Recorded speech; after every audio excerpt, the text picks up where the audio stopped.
வயநாடு நிலச்சரிவில் இதுவரை 24 தமிழர்கள் உயிரிழந்ததாக அதிகாரப்பூர்வ அறிவிப்பு. மாயமான 25 பேரை தேடும் பணியில் மீட்பு படையினர்.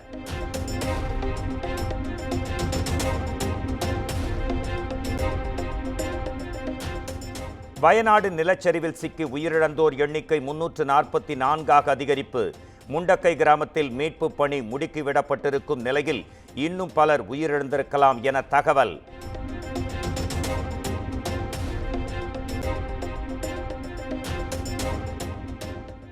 நிலச்சரிவால் பாதிக்கப்பட்ட மக்களுக்கு 1 லட்சம் ரூபாய் நிதி வழங்கினார் முதலமைச்சர் பினராயி விஜயன்.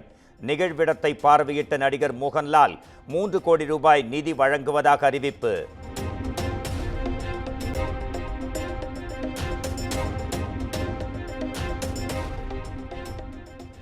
வயநாடு மக்களுக்கு 100 வீடுகள் கட்டித்தரப்படும் என கர்நாடக முதலமைச்சர் சித்தராமையா அறிவிப்பு.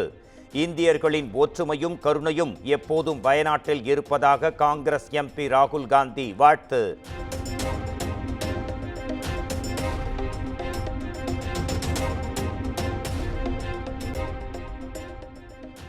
நிலச்சரிவால் பாதிக்கப்பட்ட மக்களுக்கு தமிழ்நாடு காங்கிரஸ் சட்டமன்ற உறுப்பினர்கள் தங்கள் 1 மாத ஊதியத்தை வழங்குவார்கள்.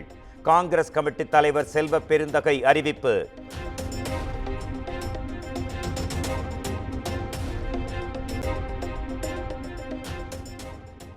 சென்னை கிண்டியில் 30 கோடி ரூபாய் மதிப்பீட்டில் மேம்படுத்தப்பட்ட சிறுவர் பூங்கா திறப்பு.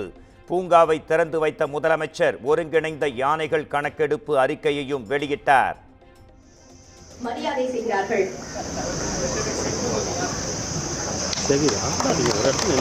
இந்த வாகனங்கள் நமது மாநிலத்தின் முன்னேற்றத்திற்கு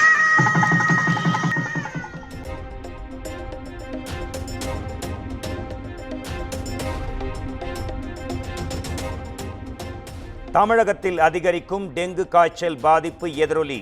மாநிலம் முழுவதும் மருத்துவ முகாம்கள் நடத்த சுகாதாரத்துறை உத்தரவு.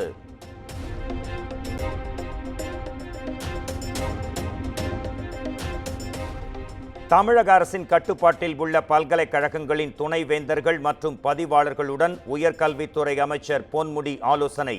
வரும் திங்கட்கிழமை நடைபெறும் கூட்டத்தில் முக்கிய முடிவுகள் குறித்து விவாதிக்க திட்டம்.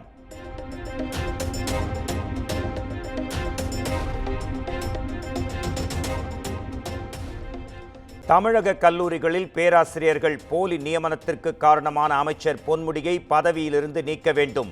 அண்ணா பல்கலைக்கழக முறைகேடுகளை சுட்டிக்காட்டி பாஜக மூத்த தலைவர் எச் ராஜா வலியுறுத்தல்.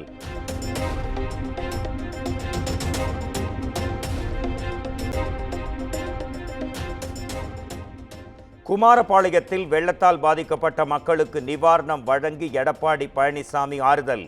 பாதிக்கப்பட்ட மக்களுக்கு மாற்று இடம் வழங்க தமிழ்நாடு அரசுக்கு வலியுறுத்தல்.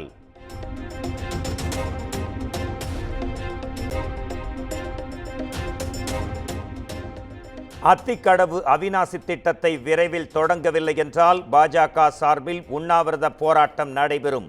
மாநில தலைவர் அண்ணாமலை அறிவிப்பு.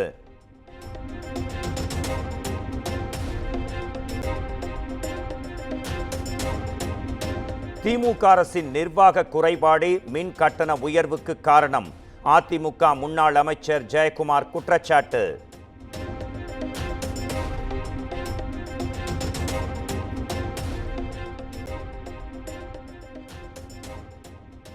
தமிழ்நாட்டுக்கு தஞ்சம் தேடி வரும் ஈழத் தமிழர்களை வலுக்கட்டாயமாக இலங்கைக்கு திருப்பி அனுப்பக்கூடாது.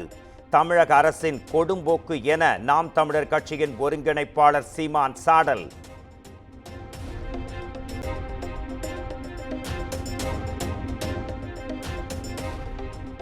எல்லை தாண்டி மீன் பிடித்ததாக புதுக்கோட்டை மீனவர்கள் 4 பேர் இலங்கை கடற்படையினரால் கைது. இலங்கை அரசின் தொடர் கைது நடவடிக்கையால் மீனவர்கள் அதிருப்தி.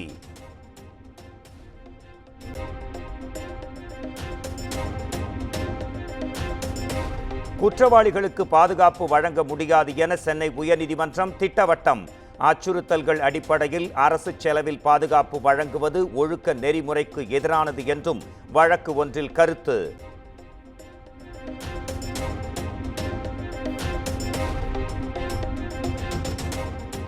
முதுகலை நீட் தேர்வு எழுதும் தமிழக மருத்துவர்களுக்கு தெலங்கானா, ஆந்திராவில் தேர்வு மையங்கள் அமைப்பு. சொந்த மாநிலத்தில் தேர்வு மையங்களை ஒதுக்கீடு செய்ய மருத்துவர்கள் வலியுறுத்தல்.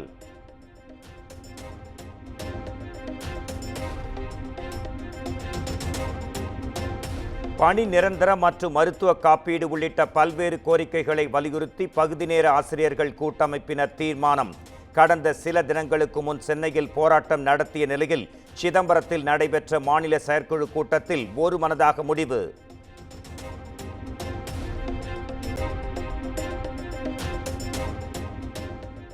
கோவை செட்டிப்பாளையம் அருகே வழக்கறிஞர் வெட்டி கொல்லப்பட்ட வழக்கில் 4 பேர் சரண். கோவில்பாளையம் காவல் நிலையத்தில் சரணடைந்த நிலையில் தீவிர விசாரணை.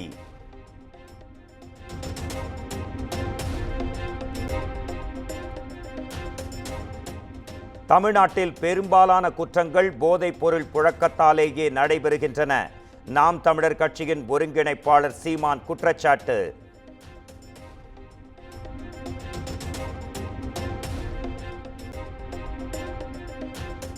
திண்டுக்கல் மாவட்டம் நத்தத்தில் 1 மணி நேர மழைக்கே தாங்காத அரசு பேருந்தின் மேற்கூரை.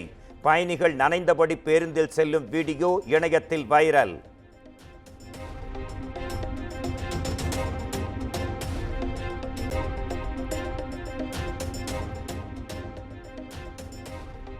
தென்காசி அருகே கோயில் திருவிழாவில் சமையல் சிலிண்டர் வெடித்து விபத்து.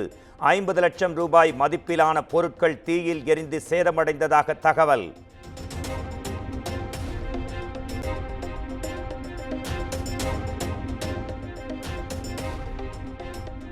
புதுச்சேரி முதலமைச்சர் ரங்கசாமியின் பிறந்த நாளை முன்னிட்டு விதவிதமாக பேனர் வைக்கும் தொண்டர்கள். கடவுள் மற்றும் திரைப்பட ஹீரோக்களை போன்று சித்தரித்து உற்சாகம்.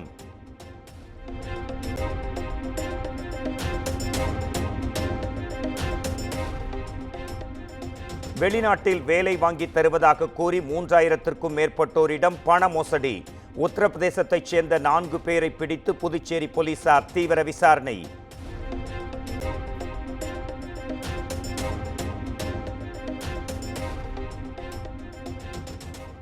கர்நாடகாவின் ஆசன் சக்லேஷ்பூரில் கொட்டி தீர்த்த கனமழையால் பல்வேறு இடங்களில் நிலச்சரிவு.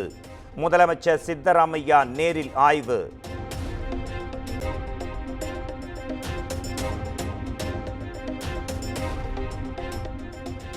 குஜராத்தில் அம்பிகா ஆற்றின் கரையை கடந்து பெருக்கெடுத்து ஓடிய வெள்ளம். தண்ணீரில் லாரி அடித்துச் செல்லப்பட்ட காட்சிகள் வெளியீடு.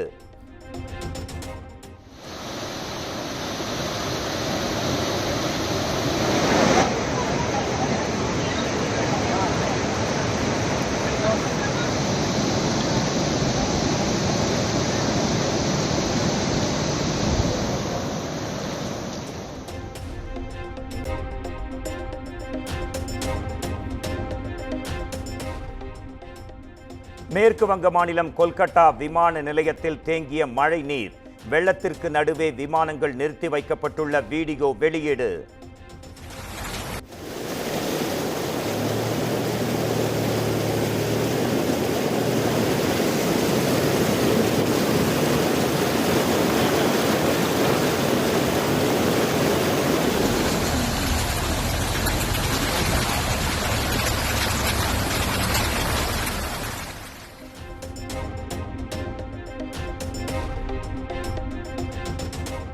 ஜார்க்கண்டில் தீவிரமடைந்திருக்கும் பருவமழையால் சிடா அருவியில் வெள்ளப்பெருக்கு.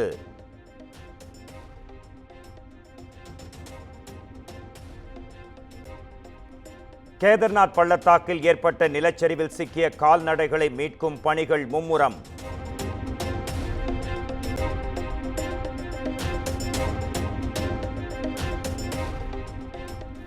உலகளாவிய உணவு ஊட்டச்சத்து பாதுகாப்புக்கான முக்கிய தீர்வுகளை இந்தியா கண்டுபிடித்து வருகிறது.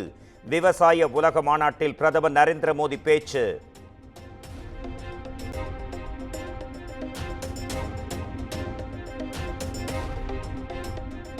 ஹமாஸ் ஹிஸ்புல்லா தலைவர்கள் பலியால் ஈராக்கில் நீடிக்கும் பதற்றம்.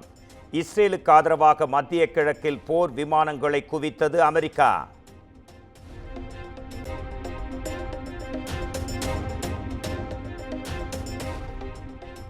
பெங்களூருவில் அமைக்கப்பட்டுள்ள பிசிசிஐயின் புதிய தேசிய கிரிக்கெட் அகாடமி விரைவில் திறக்கப்படும்.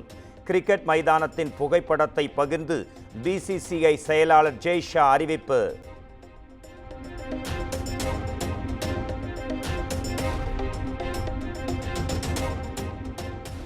பாரிஸ் ஒலிம்பிக்ஸ் பெண்கள் ஒற்றையர் பிரிவு வில்வித்தை போட்டியில் இந்திய வீராங்கனை தீபிகா குமாரி தோல்வி.